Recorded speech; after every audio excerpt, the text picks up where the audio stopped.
What's up, folks? This is your girl, Michelle Pierre, coming to you from Espresso Unicorn. And I say it all the time. We always have phenomenal guests on our podcast, and this podcast is no different. So we have Dr. Omar Simpson today. And let me tell you, I got the pleasure of meeting this man. I think almost 4 years ago, maybe 3 years. I can't tell. Like he brings so much to the table that it feels like I've known him a lifetime. But Dr. Simpson is a student success expert. He is a DEI B and B in education scholar, and then he's a professional speaker. So, Dr. Simpson, if you could kind of break that down, what does that mean, especially DEIB? I don't know if everyone's familiar with that term, and then also give us a little background about yourself. All right. Well, first, thank you. Thank you for the introduction. And yes, it does feel like it's been a while. As I was sharing with you, your pace and your movement and all the awesome stuff that you're doing. For me, it makes it feel like, man, I've been around her for 10 years, or at least the amount of work and things that you get accomplished feels like 10 years worth of work.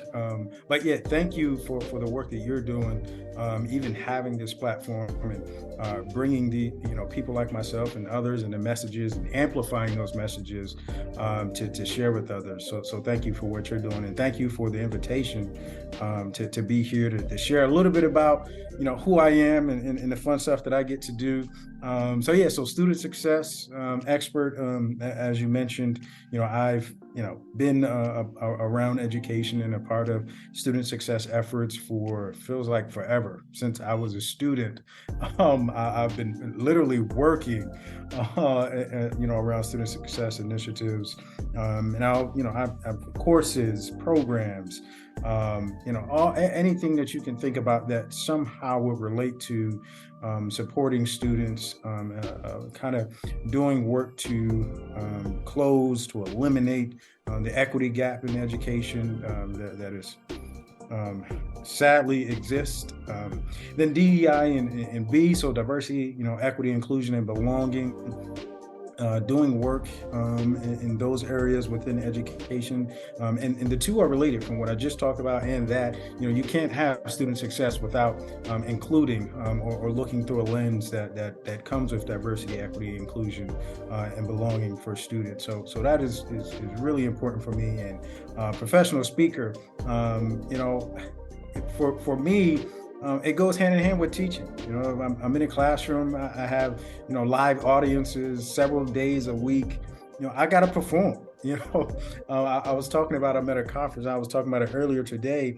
Is one thing to have content. It's another thing to make that content engaging and digestible for people.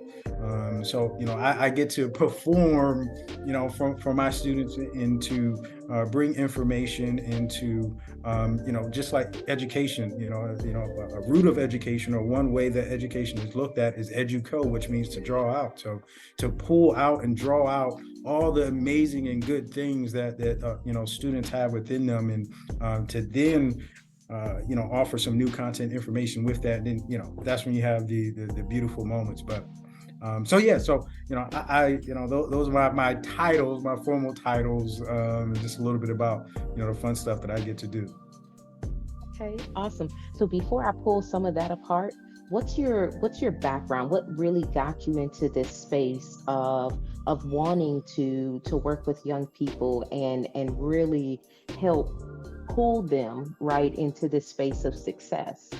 Because that takes a special person to do, right? Like if anybody has had kids or nephews and nieces, those jokers can be hard-headed sometimes. So, so what made you decide that is the space that you wanted to show up in? Well, first and foremost, it's hilarious to me that you done already pulled out the jokers. Anytime I hear somebody say joker, it brings me to almost tears of laughter. That is one of my favorite words. I used to hear folk back home always say, "Man, these jokers over here, I can't believe these jokers." I'm from the South, okay? No, that's my language now. That's my language. I'm originally South Jersey, right across from Philly. So everything is John and John. But when I started hearing people saying joker, I'm like, oh yeah, I like that. I'm gonna start using that. These jokers. But I'm sorry not to take us off No track there, worries. but that always makes me giggle. But background, how I mean, um, I say for me, education was always at the center of who I was and my identity, even before I really even knew what all of that even meant. I was the kid that always I had a yearning for learning at an early age. I used to read encyclopedias in the summer, and I always say those who are not familiar with encyclopedias, it's like the written form of Google before Google. A set of books A through Z with just a bunch of information and stuff. And my summers, Yes, a book, right? That you crack open and you flip pages. exactly. Yep. Exactly. Exactly. That like you got to touch it. That's right. That's right. It's not on the phone. It's not on the laptop. It's a book that you got to open up, and it's A through Z. Mhm. But yeah, I used to read those as a kid. I just loved information. I just loved knowing things and being informed, and that kind of turned in. I did well in school. Interestingly enough, so I also I grew up poor. I grew up in poverty. I always said, we were so poor. I was poor, couldn't afford to own an R. We was poor. So with that, as much as I loved education and even loved like speaking and teaching early on, I was always told you'll be broke if you get into teaching or you go into education. I'm like, I know what that feels like. So I'm good on that. I'm not trying to do the education thing if I'm just going to be broke. So I did business early on for undergrad because I always had an entrepreneurial mindset. I was a kid that sold crayons as a kid. I was a kid that sold candy, and I was outside cutting grass and shoveling snow or whatever I could do to make a couple of dollars. I was doing it, so I'm like, all right, I guess I'll do that and go into business. And Mhm. um, it was in undergrad. One of my favorite quotes is the two most important days of your life are the day you were born and the day you realize why. And for me, we in undergrad did a program.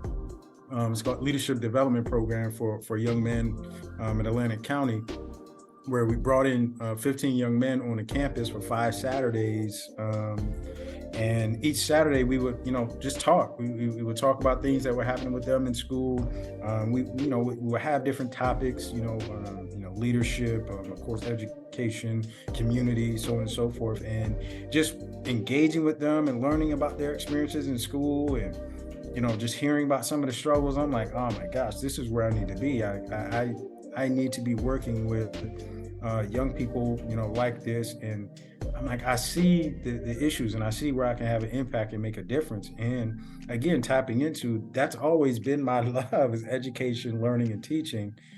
Yeah. And this business stuff, I can always do entrepreneur, or be an entrepreneur, and Mhm. that can coincide with what I do.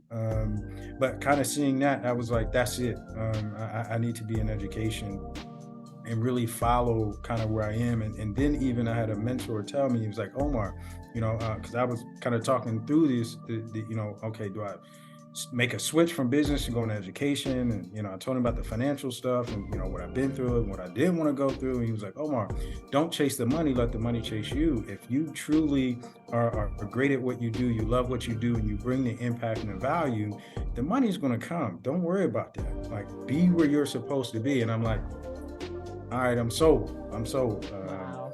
So yeah, then seeing it all the way through. I had another mentor, Dr. Cleveland, who I remember telling me, Omar, you're going to get a PhD and you're going to get it from Carolina. And at the time, I'm a poor kid from Camden, New Jersey. I'm like, oh, what you talking about? I ain't getting no PhD. What does that stand for anyway? What are you talking about? But yeah, so and saw it all the way through to PhD, and still working it to this day, still in education. All right, look at you, doctor. Doctor.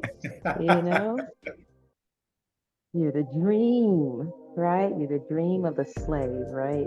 Mm, That's just amazing to kind of hear that journey, man. So now going back to what you described to us as far as what your title is and some of that. So you mentioned that the equity gap in education was one of the reasons that kept you in that space. And you cannot look at education without looking at it from the lens of DEI, right? So, having been in education myself, that is not really the lens that we look at it in across the US specifically. So if you could kind of dive into that a bit as it relates to our education system and kind of the way that we go about it normally. I mean, you're like an anomaly, and I know there's a few other folks out there that kind of have that same lens and vision, but the majority of our teachers do not have that. Yeah. But it almost, I don't want to say sad. We want to always look at things a little bit more proactively. But the emotion for me oftentimes is like, it does bring some sadness to think when I hear people speak of certain things or not see how students could feel or what their experience may look like or why certain things are the way they are. It does, the initial reaction is sad, like, dang, you're not seeing this? But in that lens, I had a conversation earlier today. Actually, I'm currently at a conference about equity in education, and we were talking about math and some of the numbers or inequitable numbers. Thinking about math and tracking, so on and so forth. And it was a big thing about eighth grade algebra. Students who get access to algebra in the eighth grade, the difference that makes, and many don't even realize how important that is, because if you take algebra in the eighth grade, then you're on track now to see pre-calc and potentially calc before you graduate, or get into AP, et cetera, which again, now when I pick up students in higher ed, we know for when it comes to access, getting into some of the most prestigious schools, you have to have a certain level of math. And then not only just to get into some of the more quote unquote higher paying, higher social, capital and all these fun things, majors, you got to have a certain math background. But again, if you don't get access middle school, and then to think about it, to get access at that point, then you got to draw that line back to, okay, now that means in fifth grade, fourth grade, third grade, you have to get certain access to a certain level of education, math skills, etc., to get to the point where you can get algebra in eighth grade, to then get on that track to see pre-calc, calc, so on and so forth. And then we were talking about, there was a study, and I wish I had the information to share, but long story short, it was a study that actually showed who's in, eighth grade algebra, right? To see and how they identify their demographics. And it was shown that it was a lot of folk that, and I'll just say that looked like me, that wasn't showing up at the rate as others in those courses. Which then again, now that means, now that rate, you think, okay, who's getting into these most prestigious schools?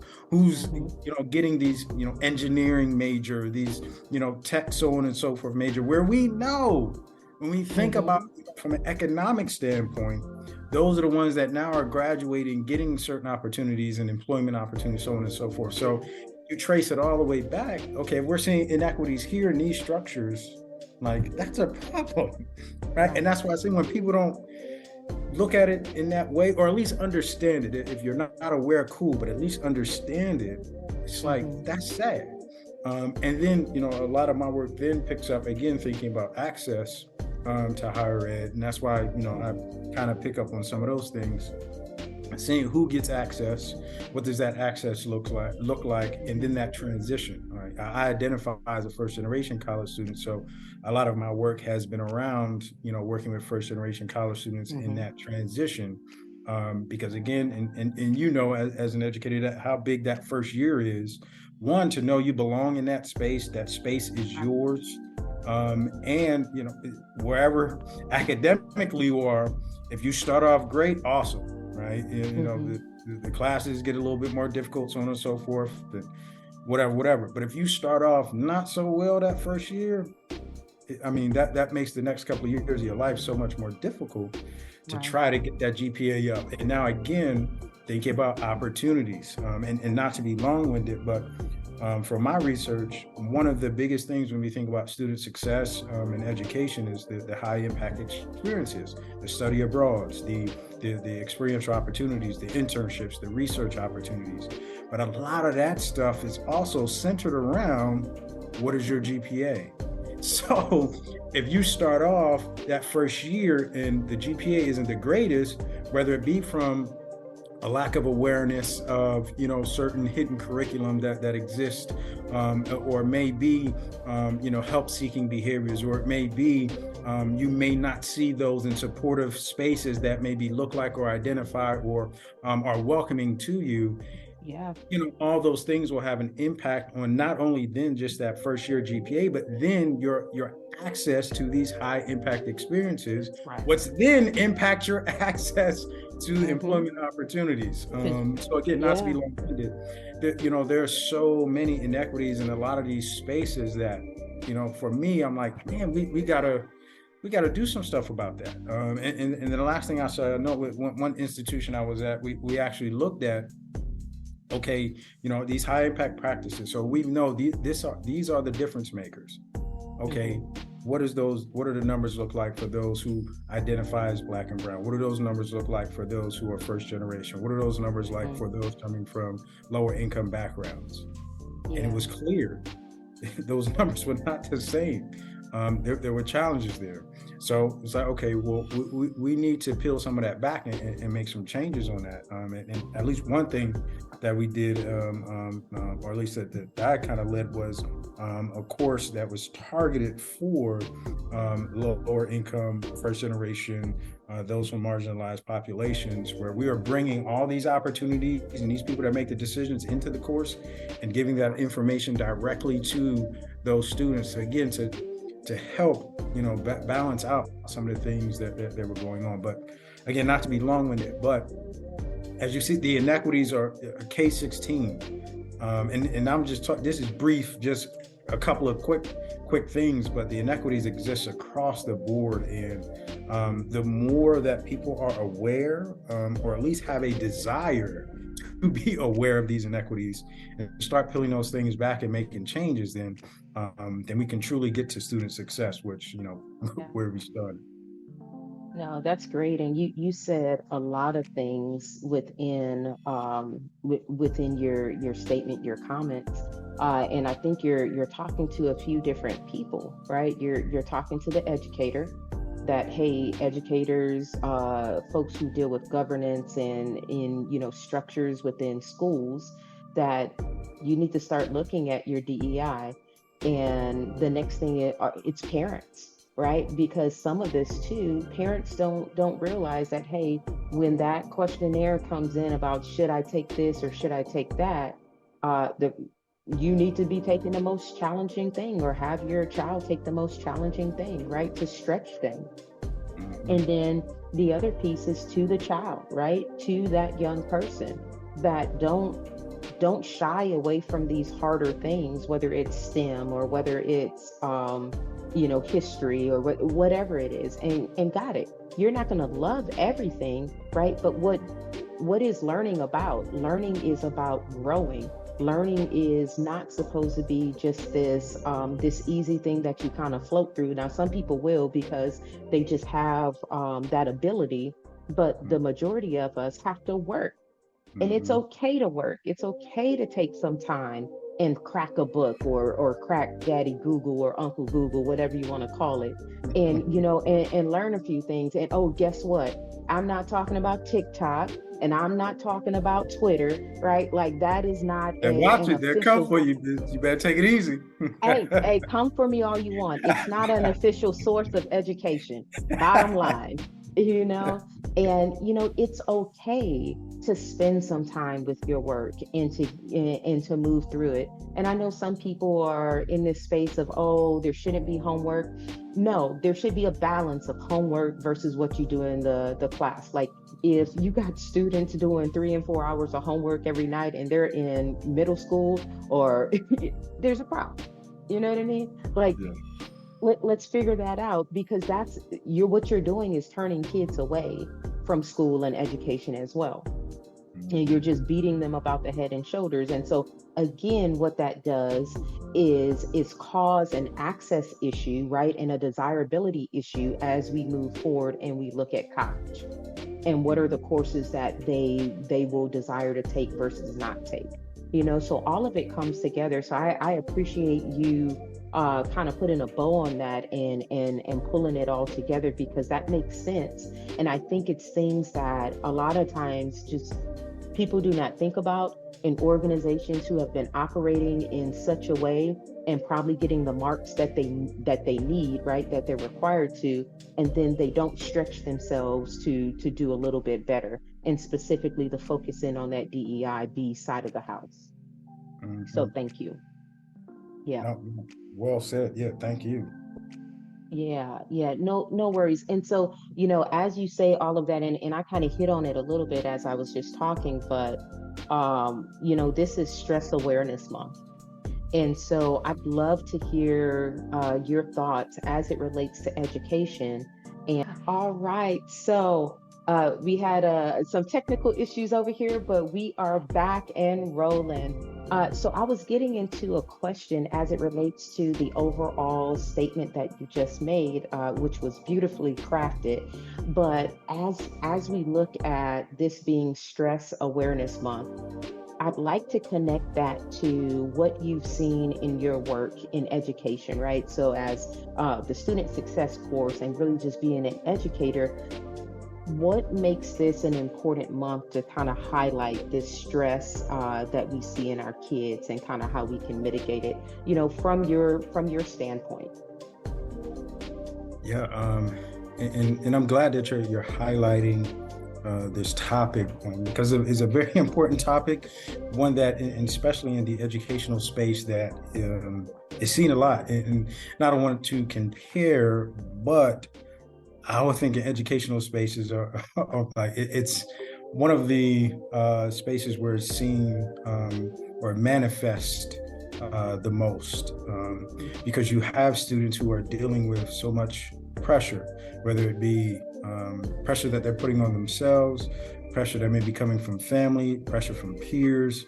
And a lot of that can turn into stress. And first, if I may back up, just knowing the difference between stress and stressors. The stressors these are the events, the things, the people, etc. The stresses, the manifestation of that. The stress is, thinking about what your body does, what happens physically for you, or by way of that. So these stressors,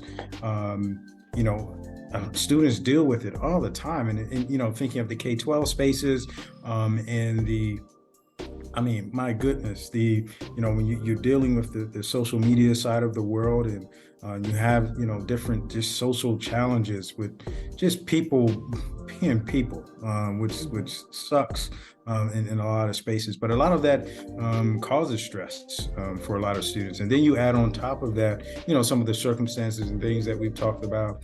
And then you add on top of that, oh, I have this paper to write. Oh, I have this exam coming up, et Yeah. cetera, et cetera. And again, going back to that pressure, I want to do well, and blah, blah, blah. It just leans toward being a stressful environment. Now, the key is then, now, how do you handle it?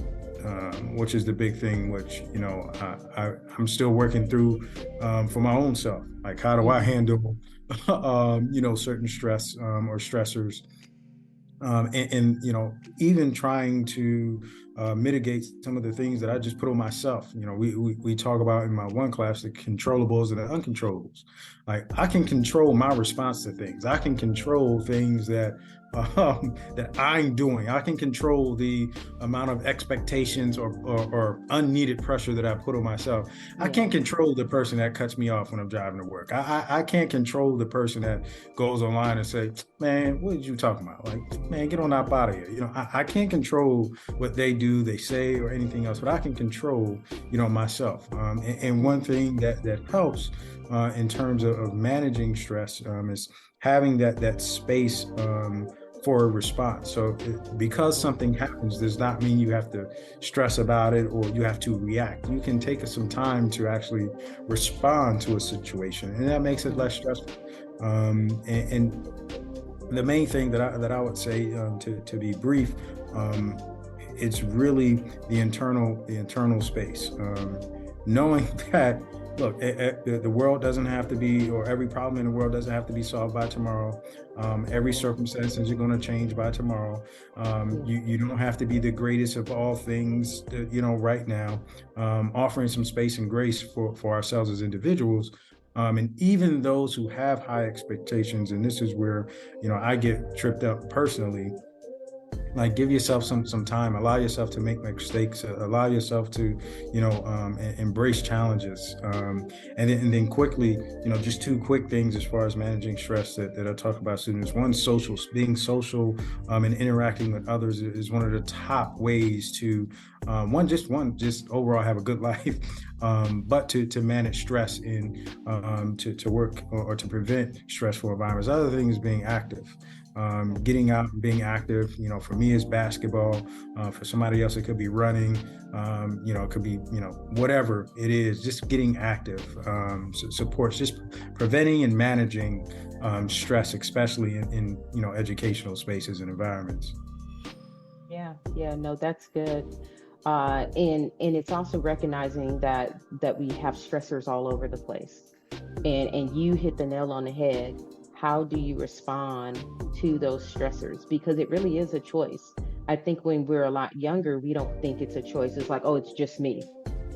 No, you control you, right? If you take control of that and you don't let your emotions fly off the handle, and when you recognize that there's a trigger here that causes you to have this emotional reaction, that may, and especially may be out of line with what you really want to show up as, then you have to begin to take the steps to take a pause before you respond, take a pause before the behavior changes, take a pause before you get the screwed face, right? All of these different things before you decide to action. All right.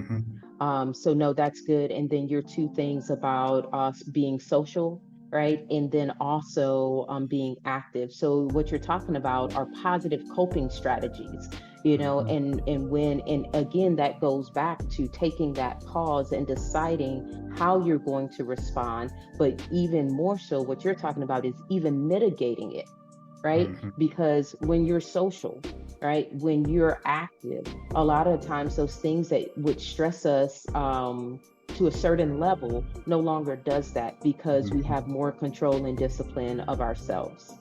Okay. So I'll leave one thing with this before I ask you my last question. And I really like this quote, and we always hear it, right? I remember when I was younger, it would always be said, or I would read it on something and like, oh, that makes sense, And so it's, God grant me the serenity to accept the things I cannot change, the courage to change the things I can, and the wisdom to know the difference.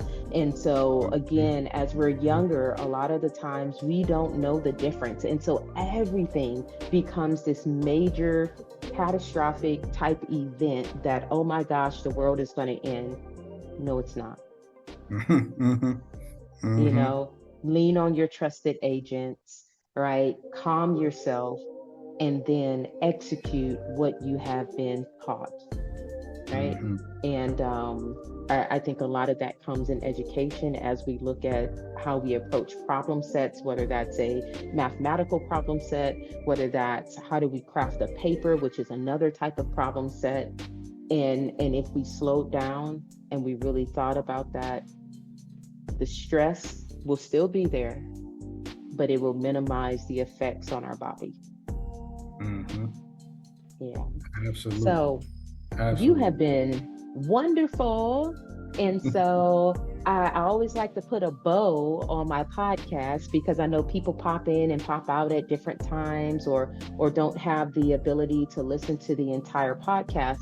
So if there was one thing that you wanted the audience to take away from what we talked about today, what would that one thing be? Man, we talked about a lot. I know. That's a toughie. That's a I Come on, would put it in a say, box. all right. Well, I may cheat so ever so slightly and just offer a quick two things. Well, one, disrupt the inequities in education. Take an interest in understanding that, one, that it exists, and those inequities, they don't just affect an individual. They affect an individual, a family, a town, a country, a world, the world. If you come to the understanding of an inequity, utilize your voice, utilize your leverage, your power in your space and your sphere of influence to disrupt that inequity, and find solutions. And always, where it's appropriate, involve students in some of these processes so they can get the experience as well. So big thing is disrupting inequities in education. So hopefully we can get to a space where we're eliminating inequities in education. And then lastly, one thing that I always say, no matter what platform or space or where I am, is understanding that success is a lifestyle, right? It's about every single day. One of my favorite quotes is, "Within me burns a flame that has been past generations uncounted, and its heat is a constant irritation to my spirit to be better than I am, and I will." And my interpretation of that quote is, I have a burning desire internally inside me that says every single day I must be better. Every single day I am putting forth effort to be better. Now, will that happen? No, I'm human. Every day ain't gonna be awesome. But with that, I know I got that next day. And if I'm blessed to wake up that next day, then I have that opportunity to get 1% better and to be better. So no matter what it is, what's going on, or what's happening in your life, know every single day, put forth the effort to be better. Success is a lifestyle. And last thing on that, I did a talk earlier this year, for the new year, your typical new year workshop and talk. And it always cracks me up when people, the new year, new me. And now I got these new goals and these new habits. And I'm like, why in the world do we wait for a whole calendar year to make changes in our lives and to set forth, okay, now I'm gonna do this. Now I'm gonna be better at this. You have a new day, a new opportunity every morning you wake up. That's your new year. Your new year is every day. So even think about that. Even if you put that in a frame for yourself, I don't gotta wait until 2024 to be better. You mean if I'm blessed to wake up tomorrow, I can be better tomorrow? Oh, so if I said I'm gonna lose weight, I can start that tomorrow. Or if I said there's this new program I want to do at my school because I'm seeing these issues that students are facing and I got a way to solve it. Oh, you mean I can start action on that tomorrow? Yes. Right. So just remember, success is a lifestyle. It is not something you pick up here or there or start, one day or another day. No, every single day, put forth that effort to be better. And if we all do that, we good. We good. We gonna be all right. We gonna be all right. I love it. Success is a lifestyle. That's going to be the tagline. Success is a lifestyle. I love it. I love the quote. I love that one. And then also what you just hit on it. And I've had, I keep harping on this, but in my podcast, it seems like it always comes up because I'm talking to phenomenal people who I think we're just mentally connected. We're just aligned, right? And I think it's really because of our experience and what we have seen to be true. But the ability to shift perspective is a human superpower, right? And so just like what you were just saying, right? Just like what you were saying, okay, yeah, we got the new year, but you don't have to wait for the next new year to come around to decide to set goals and to push towards those goals, because we know a lot of people fall off the wagon. Okay, now shift your perspective and realize that no matter where it's at, what day of the year it is, you can start anew. Mm-hmm. It's okay. The question is, what is your system in place to keep moving forward and to keep succeeding? Mm-hmm. So what you just talked about was a growth mindset. right? Mhm. So, can you shift your perspective and your mindset to live in this space of growth? Mm. Watch out. Watch out. All right, watch out now. There it So I is. just got chills with that. So no, I appreciate that. Thank you for dropping that word. You dropped Nah. that word for me, but hopefully, somebody out there is picking it up. And this was just a wonderful talk. And I appreciate you coming on, Dr. Simpson. And we hope to have you back on at some Please. point, and continue to do the amazing work that you're doing with students and also, folks who are outside of that realm, right? Because you were just talking directly to educators. And, Mhm. I hope somebody picks this up and decides that they're going to carry the mantle, right? They're going to push it forward. They're going to look at DEIB, right? And they're going to make that their baby in their school or in their community or whatever it may be. But thank you again from Espresso Unicorn, from myself. It's amazing to have you on and always great to interact with you. Thank you. Thank you. Thank you for the work you're doing and leading this. This is awesome. Again, allowing people like myself to share their thoughts and to engage with you and allow those thoughts, ideas, messages, perspectives to then be amplified and who knows, whose ear, heart, and mind, some of these words may touch. And hey, if somebody, may end ism in this world and like, it was that podcast, that one thing that they said, who knows? But We'll I take it. listen. I appreciate you always leading the way on doing valuable and incredible work like this, and I'm excited to continue to witness where this goes and all the great work that you're doing. And please, yeah, anytime that the invitation comes, I am in. Set me up. I can't wait to get back and talk some more about some great topics. All right, very good. All right, folks, that is all from Espresso Unicorn today. Thank you for joining us, and hopefully, we'll have your next podcast out in about 2 weeks. But take a look at Instagram and also Spotify, and you'll be able to see some of our updates there. So, thank you. Be well.